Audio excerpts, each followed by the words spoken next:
Welcome to Parking Live, where the curb meets the conversation. I'm Matt Darst, flying solo this episode while Jade's on holiday. And I've got a guest today who I think captures something the industry doesn't always do well, finding the humor and humanity in what we do every day. And he's been doing it for more than 4 decades. Our guest today is Larry J. Cohen, PT, MP. Larry is the executive director of the Lancaster Parking Authority in Pennsylvania. Before Lancaster, he owned his own parking company, served as vice president of parking planning for a New York City consulting firm, and led parking and transportation programs at some of the country's most prestigious universities like George Washington and Johns Hopkins. He's a past 4-term president of the Middle Atlantic Parking Association and a certified administrator of public parking. He's also been a columnist for Parking and Mobility magazine. And as if that weren't enough, he's a published author and producer. Larry, welcome to Parking Live. Thank you very much, Matt. I appreciate the opportunity to share my story, and I hope some part of my story is an inspiration to others. Well, thank you. And holy moly, what a resume, Larry. Before we get into the books and the big projects you're working on, I just want to ask you a question that Jade and I always like to ask anyone with the depth of experience that you have. How did you end up in parking? Did you fall into it like I did, or was there a strategic plan here? Well, my family's not in the parking business, so there was no strategic plan of you're going to follow in dad's footsteps or your uncle's footsteps. So like many of us many years ago, I fell into the business as a valet parker. As soon as I got my driver permit, I got a job parking cars and learning how to drive cars and learning how to drive nice cars and learning how to flirt with girls and learning how to get tips off of the folks that we parked. It was very entrepreneurial at a very young age. Wow. And it's hard to believe 45 years later and 36 consecutive IPMI appearances. Yeah, crazy, right? You're still in the industry. What is it about the industry that keeps you so invested? Yeah, I mean, working my way through high school and then college and then graduating with greater visions of other avenues, including TV producing back then, but actually missing the business of parking because after I graduated college, I took a role at the company I worked for. I was managing multiple properties, grew up around the Philadelphia area, and I kind of fought the love, right? The passion. I say you have to have a passion for whatever you do, right? You tell your kids this, whatever it is you do, have a passion for it, and it makes working kind of just fun. And we know so many people who spend their career just checking off the days until they can retire so they can be done with their work and enjoy the rest of their life. So yeah, I was fighting the desire to be in the business. I did some other things. And I said, you know what? I miss this world of parking. I just had a passion for it and everything that it provided in my early years. And I feel really blessed that I've been able to do something I love to do every day. And some friends are jealous, but they might be retired. And I said, why would I retire? Because I don't golf. And I love what I do and I love what I'm involved in every day. And yeah, it's really gone on that trajectory of having my own business and working at high profile institutions throughout my career. So I don't golf either. So this makes a lot of sense to me. And your passion obviously comes through in the books that you've written.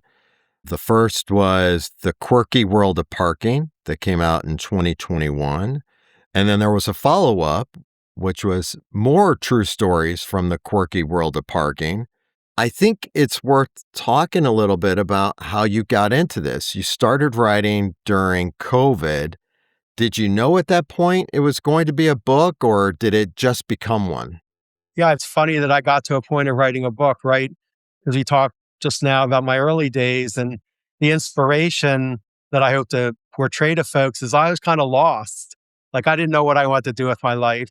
I had friends who wanted to be doctors and lawyers and such, and I had no such direction. And I'm glad I found my way into the business that has supported me my whole life. And who would think that so many years later I'd be writing a book about it? I mean, that's crazy. I mean, the one thing I say is if I knew in my 20s I'd write a book in my 50s, I would have kept better notes along the way. That's for sure. But yeah, it actually transpired out of COVID. So I'd spent a lot of time through my career writing articles for many of the publications out there and never had a really hard time writing a 3,000, 4,000 word story. And when COVID hit and we were kind of trapped into different worlds of our own, I got back in the bike riding, which was good. But I had a lot of energy bouncing off the walls and I express myself probably better in writing than orally, and that is my catharsis. Like when we deal in this industry with difficult situations, whether it's difficult customers or difficult politics or the public, writing was a release for me to be able to get my thoughts out. So I started writing. I sat down and I said, hey, I did an outline, pretty basic outline, and just started writing. And I didn't know if I could write more than 3,000 words or so. And then 3,000 turned into 5, turned into 10, turned into 20, turned into 25, turned into 30, eventually turned into 42,000 words. And I could have kept going, but I said, you know what? No one's going to want to hear any more from me. So I stopped at about 42,000 words. Yeah, that's kind of how it just played itself out and really became obsessed with it.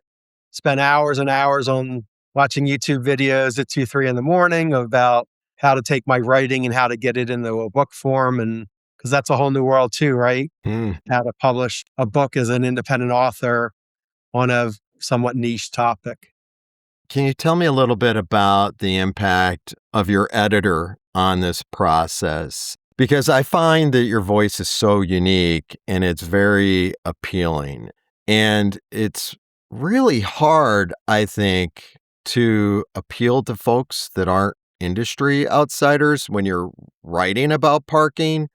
I'm wondering, how do you write about it in a way that is so conversational and really just kind of opens up that very specific parking world to people who've really never had an appetite to learn more about it? Can you tell me about that process? And if have you heard similar things from people who've read the book? Yeah, I have. I think, luckily, I only write on like a ninth grade level. So you can only write how you feel and how your thoughts come out. Having an editor, actually two editors, giving different perspective to what you've written, an outsider's view, someone who's read more commercially viable type of writings, try to give you a sense of that, you have to use less jargon. We don't realize the jargon that we use in our industry, but every industry has jargon. People aren't going to understand like what a gate is, and you just can't say a parking gate. Like, you have to be in layman's terms. You have to kind of, as I try to always use the KISS philosophy, right? Keep it simple, stupid. So we tried to do that. And then the one fight that I did have with my editor was when I write about some of the hateful emails you get or hateful mail or hateful messages, when you get death threats or letters that are not too nice and they're just really nasty, nasty. And I had put those letters in the book. I put all the curse words in there verbatim. And my editor said, I don't know if I'd put all the curse words in there. It really takes away from the tone of your book, which is light and amusing and fun. And I said to her, well, our profession isn't always light, amusing, and fun. There's a lot of hate. We're a parking authority. Typically, we're the most hated entity in a city. So I fought with her to put in all the curse words and everything, and I lost. She won out. So I had to strike some nasty words and nasty tone, make it more viable so kids under 18 can read it. Okay. I do want to come back to that in a minute, this idea of keeping it real, because there are some very serious moments in the book. But before I do that, I want to talk about just the industry response. It's been called a cult classic. Can you tell me why it's resonated like that? So that wasn't I did not anoint that myself. That would be kind of unusual for me to anoint my book like that. But the feedback that I've received from folks within the industry have never, this is a book from basically a guy who's been in operations his whole life, right? I mean, I'm at senior level positions, but I always say I'm the guy who parks the cars. And, there's a lot of great textbook type books out there, the shoot book and such. But there was never a voice of like, what's it like to work in parking operations? And it resonated with people. They got a kick out of it. And they said, I went through that similar situation. And it's a real in-depth look at the behind the scenes of what happens in our operations that the public don't get to see. I just figured if I'm going to do it right, put it all out there, expose what we do. And just people who like it, appreciate it, just found it to be just so unique to anything that's been written. And to give a voice to folks in operations has been pretty cool. It is neat. And you've used imagery in your second book. There are lots of color photos. Was the idea behind that to make it even more accessible? And are there any favorite images that pop to mind? Well, my running joke is all my friends bought the book, but none of them read it. They'd buy it and they'd use it as like a tabletop book, or they'd put it on their shelf. So when they have a Teams meeting, they'd have the book in the background. And I'd ask, oh, did you read it? No, I'm not going to read it, but I wanted to have it. And the cover looks kind of cool. So the joke of the second book was, I'll do a book with like 100 color pictures for my friends who don't like to read. They can at least look at the pictures. So it's a picture book of parking, basically. And it's leftovers from the first book where I said it was enough already on book one. That's great. And it's always fun to brag about people who are authors as well, I think. So there was probably some joy they took out of that as well. That's fine too.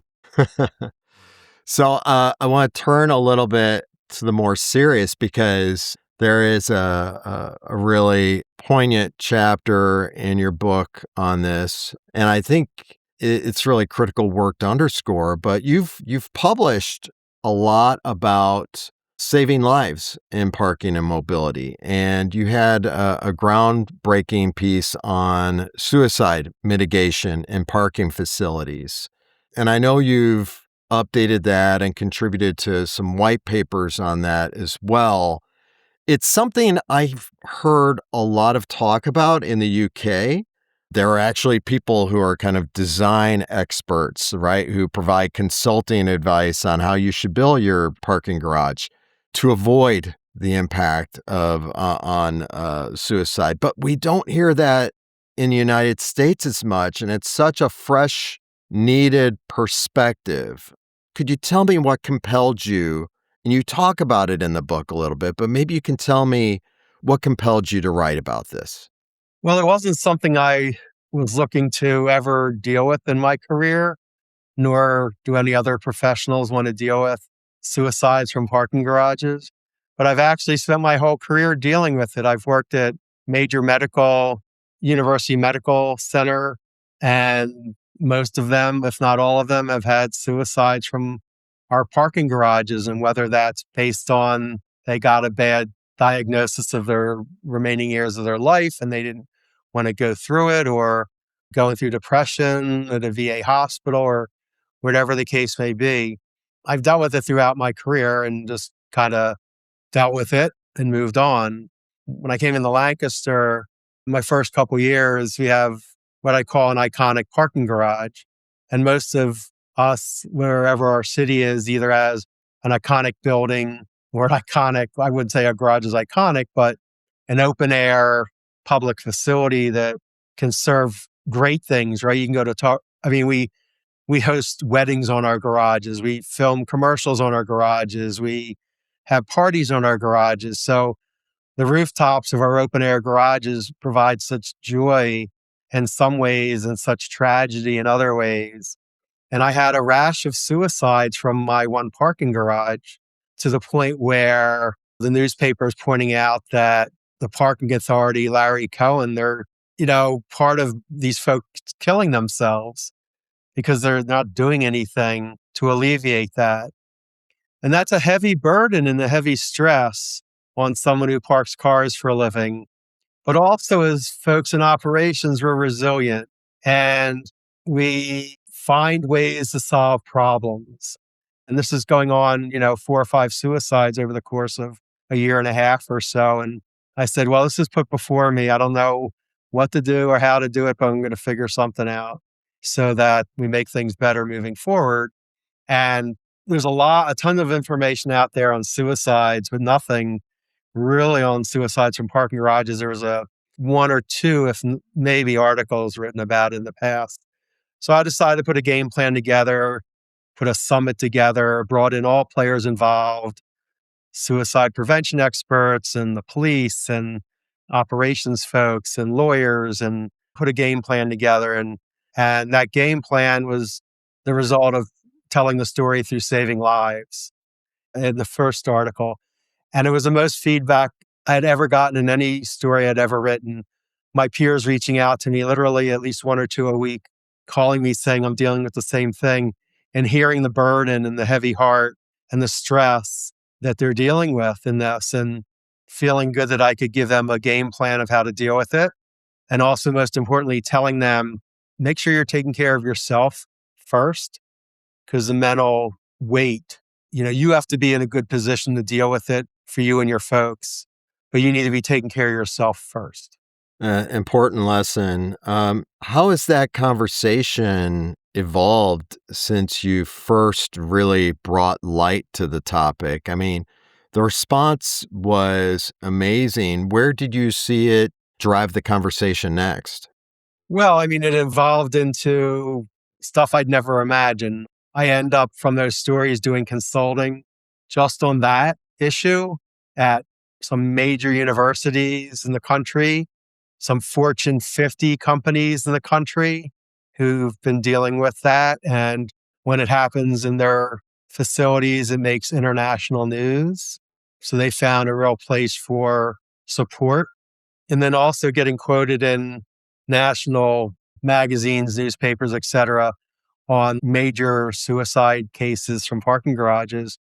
They're just the worst of the worst situations that have happened, but getting called on to provide some support to that conversation and in a story.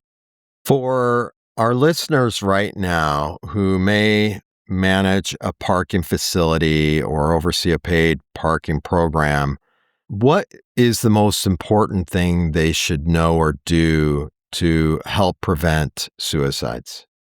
So literally about 6 months ago at a parking conference, I did a presentation on kind of this whole story of how it happened and the statistics behind it and why we need to do what we do. And then day 2 was role playing with those individuals and having them sit as someone on a ledge of a garage contemplating suicide, and then role reversing to the parking attendant coming up to them or parking manager coming up to them and talking them down, or at least engaging with them long enough for that 5 or 10 minutes until the true professionals get there.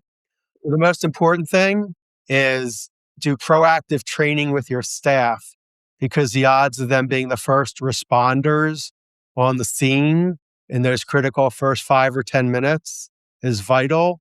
And for them having a comfort level in talking to an individual on the ledge of a garage is critical. And I do the training for my staff every year. We do refreshers to the point where my parking maintenance manager has talked 3 or 4 people off the ledge by himself before the first responders arrive. So read my stories, take the concepts, do the training so that your staff can be heroes. And my staff have been recognized as heroes for saving lives. And then it's evolved into like making sure we have CPR training and AED training and all the other things that we can, as our staff are going through the garages, can be there when there's an emergency. Wow.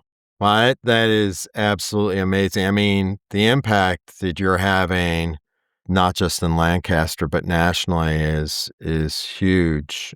I do want to talk a little bit about your experience in Lancaster.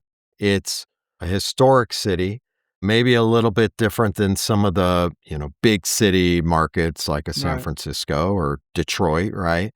What's the story in Lancaster? What's your experience been with parking?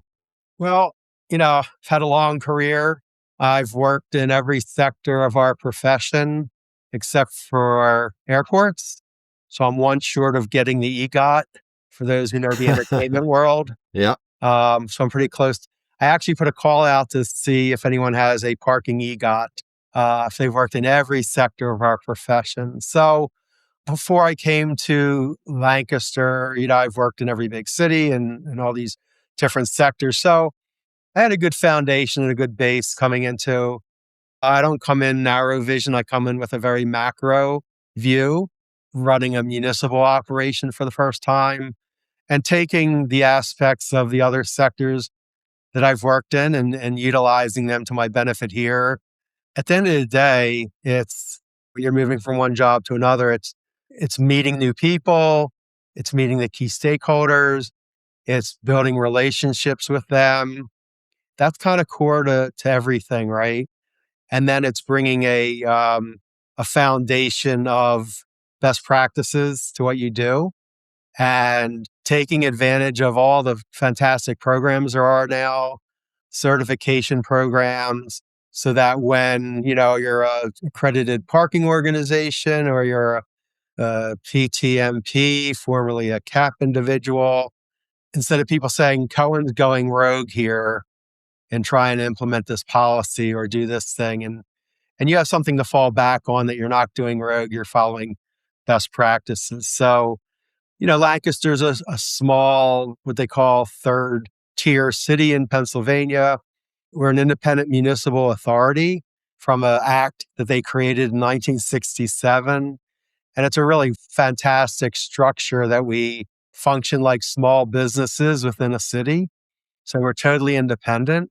And it gives me and my organization a great deal of autonomy to implement things really quick and pivot to other things and react to other things. But the one thing you learn when you talk with your peers from around the country or around the world is we have very similar problems, whether you're from a huge city or a small city. Our revenue numbers might be 3 zeros short of other big cities, but we deal with a lot of the same different things. A lot of us we don't have enough parking for our residential parking programs. There's never enough parking in the residential areas and things of that nature. There's more common ground than different, regardless of the size of the city. And that's what I like to stress. What could larger metropolitan areas learn from a city like Lancaster? That's a really good question. Depending upon how your organization is structured. So we're independent versus larger cities might be a department within the city. There's different boundaries and guidelines of how we do things. Or if you're at a university, when I worked in my university world, we were, a piece of the pie. And we had all of our professionals a phone call away because they all worked at the university. So I think we're just forced as an independent business to be more creative and more resourceful in how we do things because we don't have everything at our beck and call. We have to go out and seek it, find it, create it.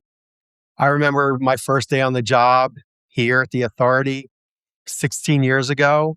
And the first thing that was put on my desk was, here, you have to pick out our health insurance plan. And I almost fell out of my seat. I'm like, health insurance plan? Yeah, I'm used to HR professionals picking that for me.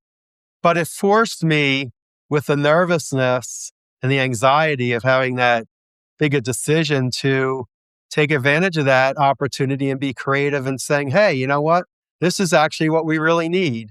I wanted this coverage before and we couldn't have it at the university, but I want it now.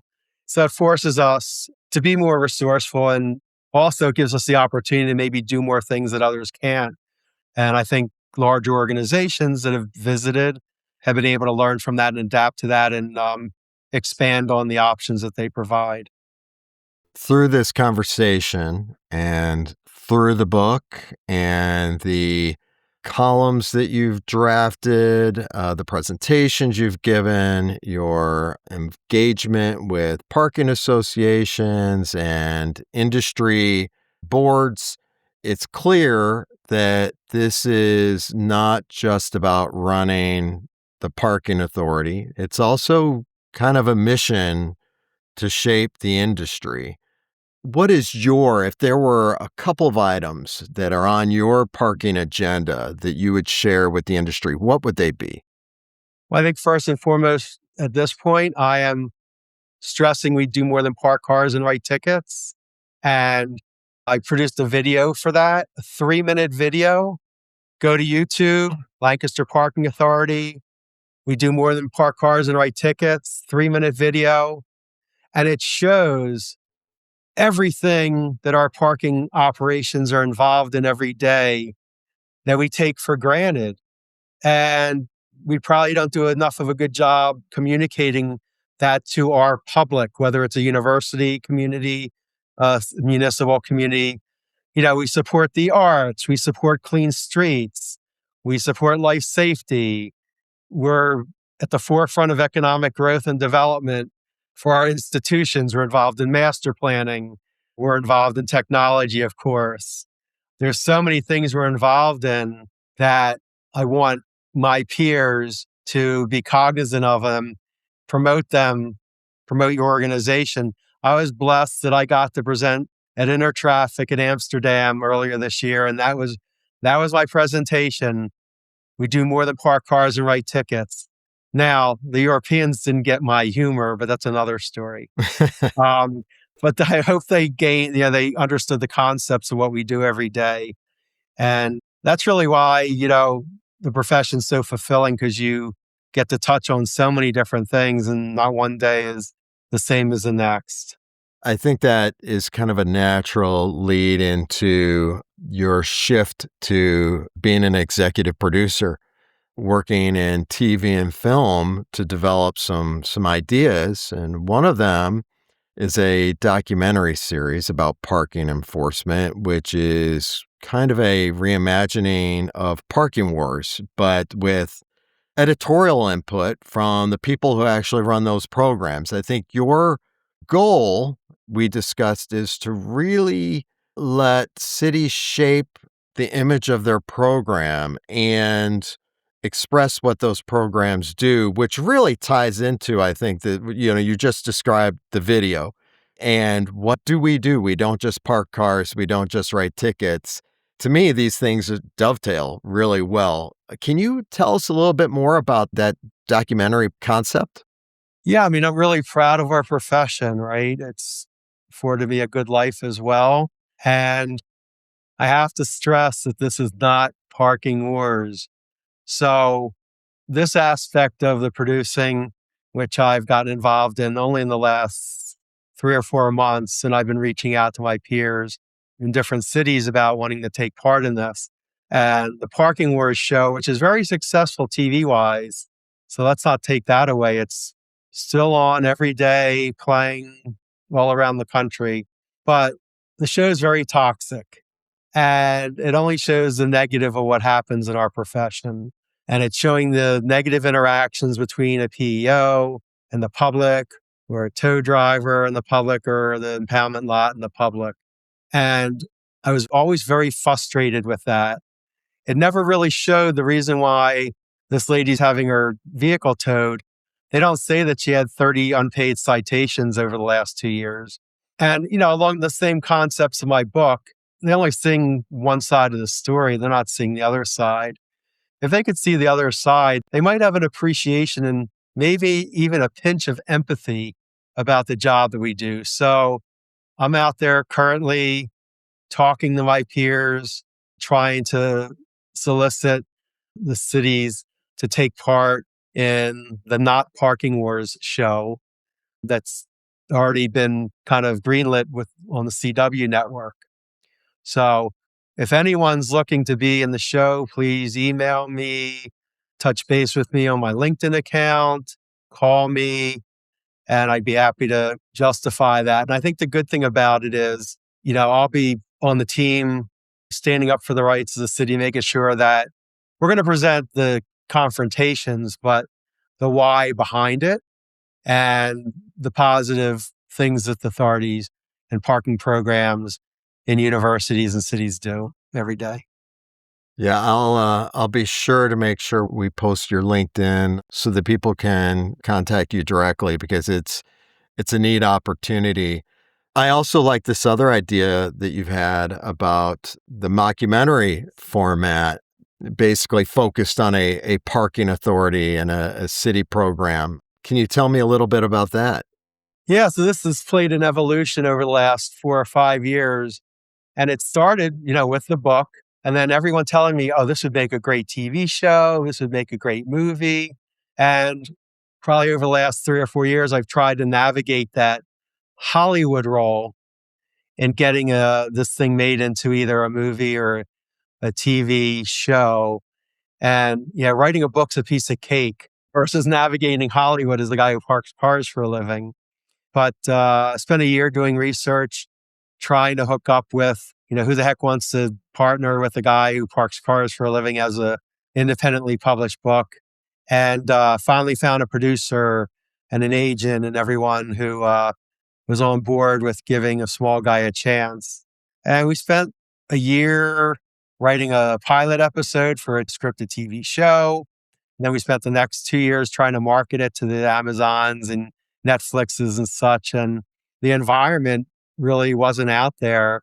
I mean, there are shows like Tires on Netflix, and, we're talking about office-based comedy, and we just couldn't get it sold. So kind of feel around its course. And really at the beginning of this year, producers reached out to me through LinkedIn. They saw that I've written books and been around a while and pitched me on the idea of the not parking wars, but also they have been working on a documentary type parking program. So that was great, right? In the lines of like a Clerks or a Spinal Tap or, obviously office-based comedy like Parks and Rec or Taxi or The Office. So we're kind of working on that at the same time. That's a little bit slower pace, but that would be a hoot, right? Yeah, I like the idea of parking and rec. Yeah. So, who would be your choice to play Larry Cohen in the mockumentary? I guess somehow it would be affiliated with me. I do not want to be in front of this is as much in front of a camera as I want to be. So I think everyone would probably say Brad Pitt. Paul Rudd would be good. But I think more realistic might be maybe like a Paul Dano, if you know Paul Dano, Yeah, yeah. or Josh Gad. Maybe looks heavy, short looking Jewish guy. Um, I'd be happy if anyone plays what could be somewhat like me, but hopefully it's not me because I'm not that exciting. But, hopefully it's a better Hollywood type version of someone who's the head of a parking authority and kind of oversees the chaos every day and the crazy stories that are somewhat outlined in the book and more greater stories than that, which is kind of how the scripted program was, but with some twists and turns to it. That's great. Yeah. I mean, and honestly, you've got 4 decades of experience. I mean, you've seen changes in technology, you've seen changes in the workforce, the conversation around parking's changed dramatically. I mean, who better to convey some of that? I'd like to get your impression of the state of parking right now. What is it in your view? I think there's constants. And the constants is from the first day I valet parked a car and I tried to figure out a way to get a bigger tip out of that car I parked. And I did that by saying, hey, do you want me to take your car to get washed? Or do you want me to fill up your gas tank? Or when I started my own company, by putting long stem silk roses in the private parties that I did at Teddy Pendergrass's house or Patti LaBelle's house, all the rich and famous outside Philadelphia. I spanned a 40-year career in I think there's still the same guiding principles of taking care of the customer. And I always work toward a win-win situation. So whether it's enhancing through use of technology, which we've had game-changing technology to enhance the customer experience, the use of mobile pay on the streets, game changer. Mark Lawrence's Spot Hero, game changer. How can I save people money and find them the cheapest parking? These are phenomenal game changer, right? And then frictionless parking, whether it's with gates or without gates, the use of LPR, the use of cameras for enforcement or parking. These are all enhancing the customer experience and making it easier for them. And I think that's really now in the future in everything we do, whether it's a mobility aspect of dealing with the limited on-street parking and trying to navigate all the things that are fighting for the space. Everything we're doing is working to enhance the customer experience or enhance the carbon footprint or reduce the number of cars circling our blocks or our campuses. They're all, to me, win-wins. And I think now, the past, and the future, as long as you stay focused on that mission, will be valuable to the community that we serve.